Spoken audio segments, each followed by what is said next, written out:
Hello, Origsburg Library patrons. We are going to be doing the first installment of summer reading for summer 2020. Our story is going to be The Legend of the Indian Paintbrush, retold and illustrated by Tommy DePaola, and it's from G.P. Putnam and Sons. Many years ago, when the people traveled the plains and lived in a circle of teepees, there was a boy who was smaller than the rest of the children in the tribe. No matter how hard he tried, he couldn't keep up with the other boys, who were always running, riding, shooting their bows, and wrestling to prove their strength. Sometimes his mother and father worried for him. But the boy, who was called Little Gopher, was not without a gift of his own. From an early age, he made toy warriors from scraps of leather and pieces of wood, and he loved to decorate smooth stones with the red juices from berries he found in the hills. The wise shaman of the tribe understood that Little Gopher had a gift that was special. Do not struggle, Little Gopher. Your path will not be the same as others. They will grow up to be warriors. Your place among the people will be remembered for a different reason. And in a few years, when Little Gopher was older, he went out to the hills alone to think about becoming a man, for this was the custom of the tribe, and it was there that a dream vision came to him. The sky filled with clouds, and out of them came a young Indian maiden and an old grandfather.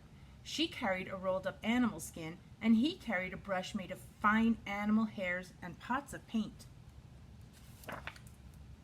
The grandfather spoke, "My son, these are the tools by which you shall become great among your people.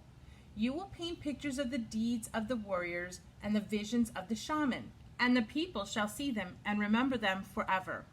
The maiden unrolled a pure white buckskin and placed it on the ground. "Find a buckskin as white as this," she told him. "Keep it, and one day you will paint a picture that is as pure as the colors in the evening sky." And as she finished speaking, the clouds cleared, and a sunset of great beauty filled the sky. Little Gopher looked at the white buckskin, and on it he saw the colors as bright as beautiful as those made by the setting sun. Then the sun slowly sank behind the hills. The sky grew dark, and the dream vision was over. Little Gopher returned to the circle of the people. The next day he began to make soft brushes from the hairs of different animals and stiff brushes from the hair of horses' tails. He gathered berries and flowers and rocks of different colors and crushed them to make his paints. He collected the skins of animals which the warriors brought home from their hunts. He stretched the skins on wooden frames and pulled them until they were very tight. And he began to paint pictures of great hunts,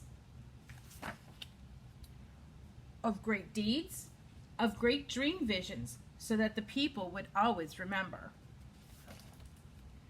But even as he painted, Little Gopher sometimes longed to put aside his brushes and ride out with the warriors, but he always remembered his dream vision, and he did not go with them.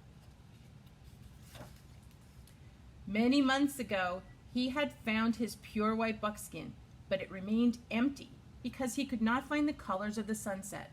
He used the brightest flowers, the reddest berries, and the deepest purples from the rocks, and still his paintings never satisfied him. They looked dull and dark. He began to go to the top of the hill each evening and look at the colors that filled the sky and try and understand how to make them. He longed to share the beauty of his dream vision with his people. But he never gave up trying, and every morning when he awoke, he took out his brushes and his pots of paint and created the stories of the people with the tools he had. One night, as he lay awake, he heard a voice calling to him, "Because you have been faithful to the people and true to your gift, you shall find the colors you are seeking. Tomorrow take the white buckskin and go to the place where you watch the sun in the evening. There on the ground you will find what you need."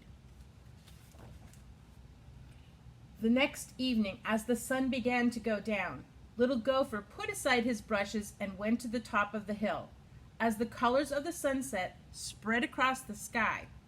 And there, on the ground all around him, were brushes filled with paint, each one a color of the sunset. Little Gopher began to paint quickly and surely, using one brush, then another. As the colors in the sky began to fade, Little Gopher gazed at the white buckskin, and he was happy. He had found the colors of the sunset. He carried his painting down to the circle of the people, leaving the brushes on the hillside. And the next day, when the people awoke, the hill was ablaze with color. For the brushes had taken root in the earth and multiplied into plants of brilliant reds, oranges, and yellows. And every spring from that time, the hills and meadows burst into bloom. And every spring the people danced and sang the praises of Little Gopher, who had painted for the people. And the people no longer called him Little Gopher, but he who brought the sun to earth. The end. This was a great story, and it's a great inspiration for our first craft that goes along with our story.